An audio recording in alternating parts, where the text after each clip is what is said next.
నమస్తే, నేను మీ Teja. Iran America జరుగుతున్న యుద్ధం ఏదైతే ఉందో మిడిల్ ఈస్ట్ కంట్రీస్ లో ముఖ్యంగా అమెరికా ఈరోజు చేతులు ఎత్తేసిందా ఇరాన్తో యుద్ధం చేయలేక? ట్రంప్ లొంగిపోయాడా? రీసెంట్ గా ట్రంప్ తనకి సంబంధించిన అకౌంట్ లో సోషల్ ట్రూత్ సంబంధించిన అకౌంట్ లో ఒక పోస్ట్ పెట్టాడు. కాల్పుల విరామానికి సంబంధించి 5 రోజుల పాటు మిలిటరీగా ఏ స్ట్రైక్స్ చేయమని చెప్పి. అంటే 48 గంటల టైం ఇచ్చిన ట్రంప్ ఎందుకు సడన్ గా ఇట్లాంటి డెసిషన్ తీసుకున్నారు? దీని వెనకాల ఏదైనా వేరే రహస్యం దాగి ఉందా?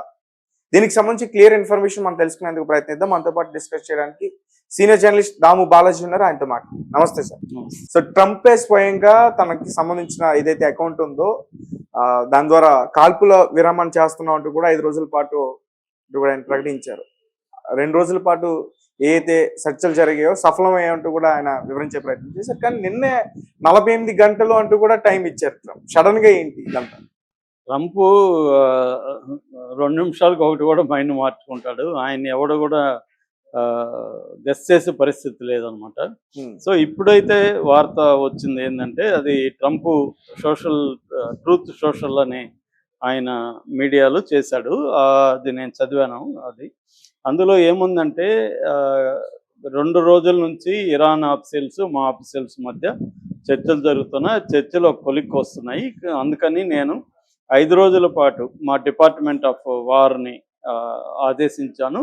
5 రోజుల పాటు ఇరాన్లో మిలిటరీ స్థావరాల మీద కానీ లేకపోతే ఎనర్జీ ఫెసిలిటీస్ మీద కానీ దాడులు ఆపమని నేను చెప్పాను. 5 రోజుల పాటు మేము ఆపుతాము అనేది ఆయన ప్రకటించాడు. దానికి ఇప్పుడు ఇరాన్ సమాధానం ఇంకా ఇవ్వలేదు. ఎందుకంటే ఇప్పుడే వార్త వచ్చింది. సో ఇరాన్ కూడా IRGC దీనికి సమాధానం ఇచ్చే అవకాశం ఉంది. అయితే ఇక్కడ కొన్ని పరిణామాలు చోటు చేసుకున్నాయి. నేను నిన్న 2 రకాల పరిణామాలని నిన్న చెప్పాను.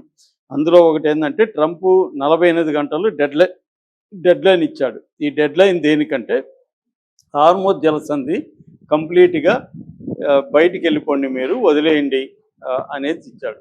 దానికి ఇరాన్ రకరకాలుగా స్పందించింది.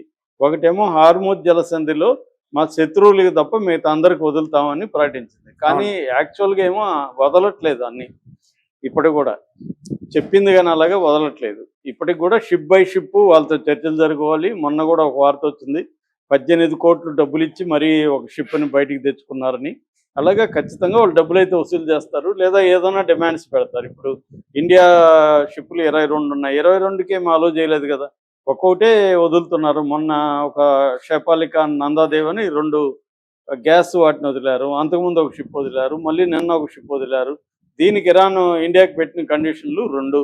ఒకటి, ఇండియా కంట్రోల్లో ఉండే 3 ఇరాన్ షిప్పులను వదిలేయాలి.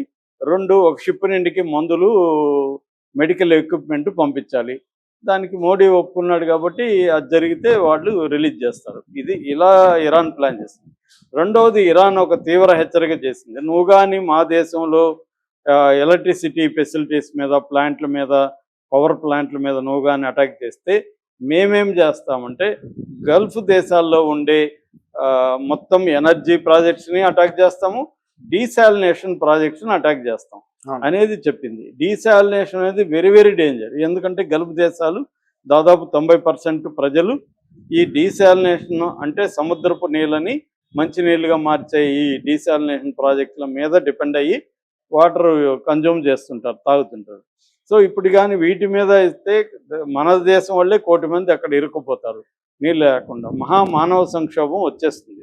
సో అందుకని ట్రంప్ మళ్ళీ ఇంకొక హెచ్చరిక చేశాడు. అదేంటంటే, మీరు కానీ డీసాలినేషన్ ప్రాజెక్ట్స్ మీద కానీ అటాక్ చేస్తే నేను ఇప్పటి వరకు ఉపయోగించిన ఆయుధాలు మీ మీద ఉపయోగిస్తానని కూడా చెప్పాడు. అంటే ఏమి అర్థం, న్యూక్లియర్ వెపన్ నేను వాడతానని డైరెక్ట్గానే హెచ్చరించాడు ట్రంప్.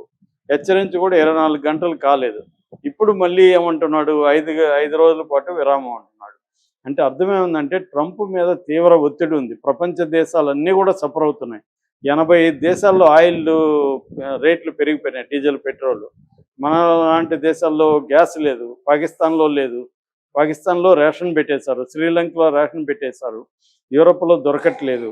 సో ఇక్కడ ఒకే ఒక రష్యా బాగుపడింది తప్ప యుద్ధంలో ఇంకా ఎవరూ బాగుపడలేదు. అందరికీ నష్టమే. కాబట్టి ఈ దేశాలంతా రోజుకి 40-50 కాల్స్ ట్రంప్కి వెళ్తున్నాయి ఆఫీస్కి. సార్ యుద్ధం ఆపండి అని. రెండోది వాళ్ళ మిత్రులే యుద్ధం వద్దంటున్నారు. నాటో బ్యాచ్ అంతా కూడా యుద్ధం వద్దంటున్నారు. అవును. గల్ఫ్ దేశాలు దాదాపు 10-20 ఏళ్ళు వెనక్కి వెళ్ళిపోయినాయి ఈ దెబ్బతో. వాళ్ళ ఆయిల్ ఇవైనా ఒక్క ఖతార్లోనే రస్ లఫాన్ అనే ఒక గ్యాస్ నిక్షేపం మీద అటాక్ చేస్తే దాని ట్రైన్స్ అంటారు అనమాట. ట్రైన్స్ కొలాప్స్ అయిపోయినాయి. 5 ఏళ్ళు పడుతుంది దాని రిపేర్కి. $26 బిలియన్ ఖర్చు. సో ఈ 5 ఏళ్ళకు మనకి 20% ప్రపంచంలో గ్యాస్ ఎల్ఎన్జి 20% అక్కడి నుంచే రావాలి. ఇప్పుడు అది ఆగిపోయింది. కాబట్టి ఈ సంక్షోభాన్ని ట్రంప్ మీదకే వస్తుంది. అందరూ కూడా ట్రంప్ ప్రెజరే చేస్తున్నారు. కాబట్టి పైగా ఈ యుద్ధం అనవసరమైన యుద్ధం అనేది అందరూ కూడా తేలిపోయింది. ఎందుకంటే ట్రంపే లాస్ట్ ఇయర్ మేము వెళ్ళి అక్కడ మొత్తం వాళ్ళ న్యూక్లియర్ యురేనియం అంతా ధ్వంసం చేసి వచ్చామని చెప్పాడు. ఆబ్లిటరేటెడ్ రిమూవ్ చేసాం. మళ్ళీ ఇప్పుడు ఎట్లొచ్చింది? 8 నెలల్లో మళ్ళీ తయారు చేశారా వీళ్ళేమన్నా? సో కావాలనే చేశారు యుద్ధం. ఓన్లీ ఇజ్రాయెల్ కోసమే యుద్ధం చేశారనేది అందరికీ తెలిసిపోయింది. కానీ ఇంత నష్టం జరుగుతుంది అనుకోలేదు.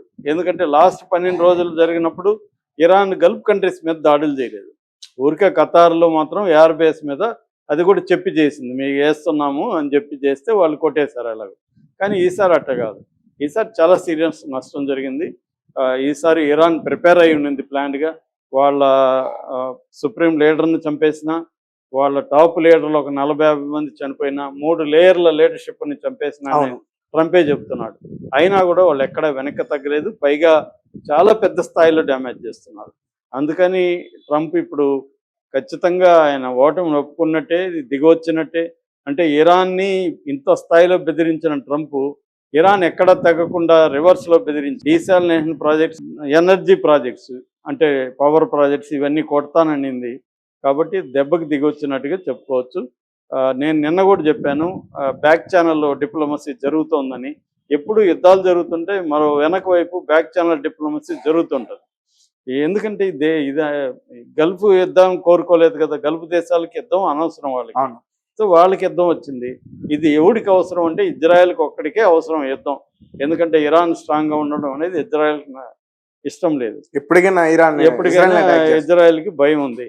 రెండోది, ఇజ్రాయెల్ ఎక్స్పాండ్ అవ్వాలనుకుంటుంది. ఇటు జోర్డాన్ని, ఇటు పాలస్తీనాని, ఇటు లెబనాన్ని, ఇటు సిరియాని ఆక్యుపై చేసుకొని అది పెద్దగా ఎక్స్టెండ్ అవ్వాలనుకుంటుంది. దానికి అడ్డొచ్చే ఏకైక దేశం ఇరానే.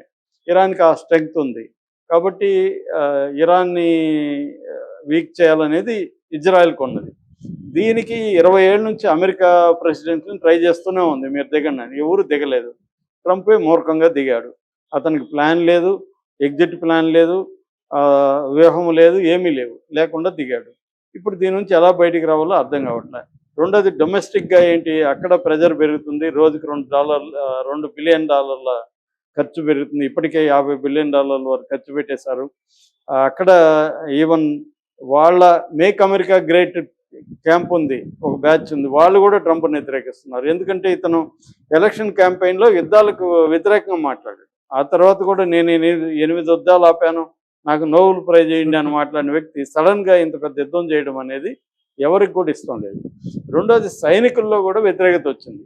ఎందుకంటే ఇజ్రాయెల్ కోసం మేమెందుకు చచ్చిపోవాలని అమెరికా సైనికులు అడుగుతున్నట్టు నిన్ననే రిపోర్ట్ వచ్చింది. సో ఎందుకు ఇప్పుడు 8,000 మంది సైనికుల్ని కొత్తగా మెరైన్స్ అంటారు, వాళ్ళని సముద్రంలో యుద్ధం చేసేవాళ్ళు, వాళ్ళని దింపుతున్నట్టుగా వార్తలు వచ్చింది. ట్రిపోలి అండ్ బాక్సర్ అని 2 యాంఫిబి షిప్పులు బయలుదేరి వస్తున్నాయి మిడిల్ ఈస్ట్కి. దీంట్లో 5,000 మంది ఉన్నారు. ఆల్రెడీ 3,000 మంది మెరైన్స్ని దించారు. ఇప్పుడు ఇరాన్ ఏంటి, రెడీ అయిపోయింది, వీళ్ళ మీద అటాక్ చేస్తుంది, మైన్స్ పెట్టేసింది సముద్రం లోపల. వాళ్ళు ఫాస్ట్ అటాక్ స్పీడ్ బోట్లు ఉన్నాయి, రెడీగా ఉన్నాయి, డ్రోన్స్ ఉన్నాయి, యాంటీ షిప్ మిసైల్స్ ఉన్నాయి వాళ్ళ దగ్గర, చైనా నుంచి తీసుకున్నారని చెప్తున్నారు. చైనాలో చాలా పవర్ఫుల్ యాంటీ షిప్ మిసైల్స్ ఉన్నాయి, అంటే షిప్పుల్ని అటాక్ చేయగలవు ఈ మిసైల్స్. సో ఇంత పకడ్బందీగా ఇరాన్ ఉన్నప్పుడు, రెండోది పక్క దేశాలు ఇవన్నీ కూడా 100 నుంచి 300 కిలోమీటర్ల దూరంలోనే గల్ఫ్ దేశాలు ఉంటాయి. ఇరాన్ ఈజీగా డ్రోన్లతోనే దెబ్బ కొట్టగలరు. ఏముంది, 100 డ్రోన్లు వస్తే వాళ్ళు 90 కొట్టగలరు. 10 పడతాయి, 10 పడితే చాలు కదా. సో అందుకని ట్రంప్ దిగొచ్చినట్టుగా చెప్పుకోవచ్చు. ట్రంప్ అయితే 5 రోజులు యుద్ధం విరామం ప్రకటించాడు. దీన్ని ఇలాగే కొనసాగితే బాగుండని కోరుకోవాలి మనం అందరం. ఎందుకంటే మనకు కూడా గ్యాస్ ప్రాబ్లమ్స్ స్టార్ట్ అయిపోయినాయి. సో కాకపోతే ఇక్కడ 2 అంశాలు ఉన్నాయి. ఒకటి, ఇజ్రాయెల్ ఇప్పటికీ రియాక్ట్ అవ్వలేదు. ఇజ్రాయెల్ ఒక్కోసారి ట్రంప్ చెప్పినా కూడా వినకుండా ఇంకొక 2 రోజులు యుద్ధం చేస్తుంది. లాస్ట్ టైం కూడా అలాగే చేసింది. ఇరాన్ కి సంబంధించిన గ్యాస్ రిఫైనరీ పైన అటాక్ చేసింది కూడా ట్రంప్ చెప్పకనే చేసింది. అలాగే వాళ్ళ డిఫెన్స్ మినిస్టర్ కడ్జ్ కూడా కొన్ని వారాల పాటు మేము యుద్ధం చేయబోతున్నాం అని నిన్ననే అనౌన్స్ చేశాడు. మరోవైపు ఇరాన్ కూడా అమెరికా ఆపిన యుద్ధం నేను ఆపనని నిన్నటి వరకు మాట్లాడుతూ వచ్చింది. కాబట్టి వీళ్ళిద్దరు రియాక్షన్ ఏందనేది కూడా మనం చూడాలి. Right sir, thank you so much. Thank you.